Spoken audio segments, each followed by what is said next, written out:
Welcome to that's Cookhouse. நம்ம channel August 15, 2020 நம்ம start பண்ணோம். ஏறக்குறைய நம்ம 4 months தாண்டிட்டோம்.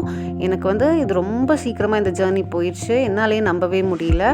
இதில் எனக்கு இன்றைக்கி என்ன சந்தோஷம் அப்படின்னு பார்த்தீங்கன்னா, நீங்கள் ஸ்க்ரீனில் பார்த்துட்டு இருக்கிற இந்த இமேஜஸ் தான். ஆமாம், இது நீங்கள் சப்ஸ்கிரைபர்ஸ் அண்ட் வியூவர்ஸ் நம்ம சேனலை பார்த்து நீங்கள் ட்ரை பண்ண ஒரு சில ரெசிபீஸை நீங்கள் எனக்கு பர்சனலாக அனுப்பிச்சிருந்தீங்க. அது எல்லாமே நான் இங்கே ஷேர் பண்ணியிருக்கேன். எனக்கு ரொம்ப ரொம்ப ஹாப்பியாக இருக்குது. இன்னுமே பர்சனலாக நிறைய பேர் நிறைய கமெண்ட்ஸ் எனக்கு பண்ணியிருந்தீங்க. எல்லாமே எனக்கு ரொம்ப என்கரேஜிங்காக இருக்குது. இந்த என்கரேஜ்மெண்ட் எனக்கு த்ரூ அவுட் இருக்கணும் அப்படிங்கிறத உங்கள் எல்லாத்துக்கிட்டையும் நான் கேட்டுக்கிறேன். இந்த வீடியோவை பார்த்துட்டுருக்கிற நீங்களும் இதுக்கு மேலே நம்ம சேனலில் வரப்போகிற ரெசிபீஸ் இல்லைன்னா இதுக்கு முன்னாடி அப்லோட் பண்ண ரெசிபீஸ் ஏதாவது நீங்கள் ட்ரை பண்ணிங்க அப்படின்னா தாராளமாக என் கூட ஷேர் பண்ணிக்கலாம். என்னோடய இன்ஸ்டா பேஜ் ஐடியும் என்னோடய மெயில் ஐடியும் அபோட் செக்ஷனில் இருக்குது. அதை நீங்கள் செக் பண்ணிவிட்டு அதில் நீங்கள் உங்களோட இமேஜஸை என் கூட ஷேர் பண்ணுங்கள். ஐ ஆம் ஸோ ஹாப்பி. ஸோ இந்த நியூ இயரை நம்ம பிகின் பண்ண போகிறோம். இந்த நியூ இயர் எல்லாத்துக்குமே நல்ல விதமாக ஹாப்பியாக போகணும் அப்படின்னு நான் ப்ரே பண்ணிக்கலாம். எல்லாத்துடைய சப்போர்ட்டும் எனக்கு இந்த இயரும் த்ரூ அவுட் எனக்கு வேணும். Thankful to every one. Thank you so much. இன்றைக்கும் சூப்பரான கலர்ஃபுல்லான ஒரு ரெசிபியோடு தான் வந்திருக்கேங்க. இதை செய்கிறதுக்காக 60 grams அளவுக்கு சால்டட் பட்டர் எடுத்திருக்கேன் ரூம் டெம்பரேச்சரில். இது கூட 2 tablespoons பவுடர் சுகர் ஆட் பண்ணிக்கலாம். 1 கப் மைதா ஆட் பண்ணிக்கலாம். இதை நாம் மிக்ஸ் பண்ணிக்கிட்டோம்னா கொஞ்சம் சாஃப்ட் ஆகிடும். பாருங்கள், மிக்ஸ் பண்ணியாச்சு. இது கூட ஒரு 2 tablespoon தண்ணி யூஸ் பண்ண போகிறோம். ஃபஸ்ட்டு 1 tablespoon சேர்த்தி பிசைஞ்சிக்கலாம். ஒரு மாதிரி கொஞ்சம் ஸ்டிக்கி ஆயிடுச்சு. இப்போ இன்னொரு tablespoon தண்ணியும் சேர்த்தி நம்ம இது பிசைஞ்சிக்கலாம்.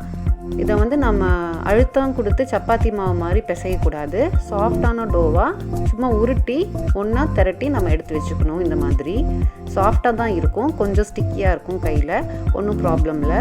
ஜஸ்ட் இந்த மாதிரி நம்ம உருட்டி எடுத்து வச்சுக்கணும். அழுத்தமாக நம்ம பிசையவே கூடாது. அவ்வளோதான். இந்த மாதிரி நம்ம ரெடி பண்ணி இதை எடுத்து வச்சுக்கலாம். இப்போது ஒரு பட்டர் பேப்பர் மேலே கொஞ்சமாக மைதா மாவு டஸ்ட் பண்ணியிருக்கேன். இது மேலே நம்ம ரெடி பண்ண இந்த டோ வச்சு இதுக்கு மேலே இன்னொரு பட்டர் பேப்பர் வைக்கணும். இது பட்டர் பேப்பருக்கு நடுவில் வச்சு நம்ம இப்போது லைட்டாக விரல்களை வச்சு ப்ரெஸ் பண்ணிக்கணும். அப்புறமா நம்ம சப்பாத்தி தேய்க்கிற இந்த கட்டையை வச்சு நம்ம ரோல் பண்ணிக்கணும். ஸ்மூத்தாக நம்ம ரொம்பவுமே லைட்டாக ப்ரெஷர் கொடுத்தோன்னா போதும். நல்லா பெருசாக ரோல் ஆயிடுச்சு.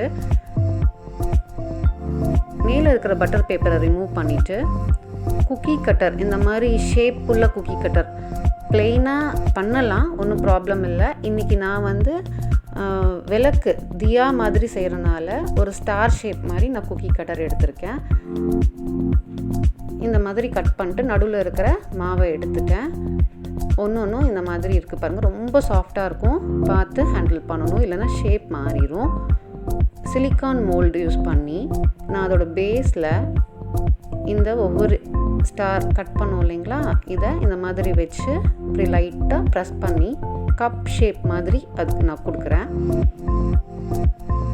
லைட்டாக நம்ம அமுத்தி விட்டோன்னா அதோட இம்ப்ரெஷன் கூட நம்மளுக்கு அதில் உள் பக்கமாக பேக் ஆனதுக்கப்புறம் தெரிய வரும். இந்த மாதிரி ரெடி பண்ணியிருக்கேன். எல்லாமே ரெடி பண்ணிட்டேன். பேக்கிங் ட்ரேயில் வச்சுட்டேன். இப்போ ப்ரீஹீட் பண்ண ஓவனில் 160 degreesக்கு செட் பண்ணி 20 to 25 minutes பேக் பண்ணிக்கலாம். இப்போ நம்ம டபுள் பாயில் பண்ண போகிறோம். ஒயிட் சாக்லேட்டை ஒரு 50 grams அளவுக்கு எடுத்திருக்கேன். கீழே ஒரு பெரிய பாத்திரத்தில் தண்ணி வச்சு பாயில் பண்ணியிருக்கேன். அதுக்குள்ளே ஒயிட் சாக்லேட் ஒரு பவுலில் வச்சுருக்கேன். தண்ணி சாக்லேட்குள்ளே படாத மாதிரி பார்த்துக்கோங்க, ரொம்ப முக்கியம். சாக்லேட் மெல்ட் ஆனதுக்கப்புறமா ஃபுட் கலர் ஒரு ஆரஞ்சு கலர் நான் இங்கே ஆட் பண்ணுறேன். இது நம்ம ரெடி பண்ணுற அந்த விளக்கில் வைக்க போகிற திரிக்காக நம்ம இது செய்கிறோம்.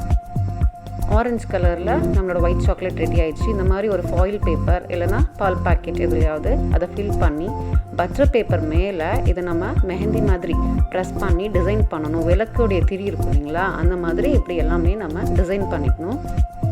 இதை ஃப்ரீசரில் ஒரு 10 நிமிஷம் நம்ம வச்சுக்கலாம்.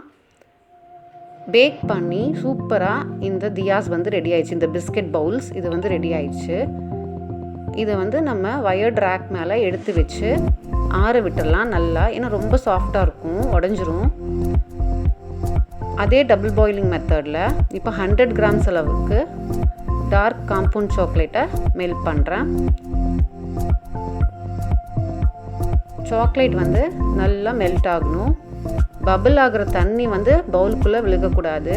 இது கூட 1 டேபிள் ஸ்பூன் அளவுக்கு பவுடர் சுகர் சேர்த்திக்கலாம். இது எதுக்காக அப்படின்னா சாக்லேட் வந்து கொஞ்சம் கசப்பு தன்மையாக இருக்கும், இது டார்க் சாக்லேட், அதை கொஞ்சம் ஸ்வீட்னஸ் கொடுக்குறோம். கூடவே 1 டேபிள் ஸ்பூன் அளவுக்கு தேங்காய் எண்ணெய் சேர்த்திருக்கேன், கொஞ்சம் லிக்விட் கன்சிஸ்டன்சி கொண்டு வரதுக்காக. நல்லா மெல்ட்டாகி மிக்ஸ் ஆனதுக்கப்புறமா அடுப்பு ஆஃப் பண்ணிக்கலாம். நம்ம ரெடி பண்ண அந்த பவுல்ஸ் இருக்கு இல்லைங்களா, பிஸ்கெட் பவுல்ஸ், அதுக்குள்ளே நம்ம மெல்ட் பண்ண இந்த டார்க் சாக்லேட்டை கொஞ்சமாக பேஸில் நம்ம போர் பண்ணிக்கலாம். இதுக்கு மேலே நல்லா ஃபைனாக சாப் பண்ண பாதாம் இதை வந்து சேர்த்திக்கலாம். நம்ம வந்து கேஷ்யூ, பிஸ்தா எது வேணாலும் ஆட் பண்ணிக்கலாம். மறுபடியும் இதுக்கு மேலே டார்க் சாக்லேட் மெல்ட் பண்ணதை போட்டு இதை கொஞ்சம் கவர் பண்ணிக்கலாம். இந்த மாதிரி எல்லா கப்ஸுக்குமே நம்ம ரெடி பண்ணி ஃப்ரிட்ஜில் ஒரு அரை மணி நேரம் நம்ம வந்து செட் பண்ணணும்.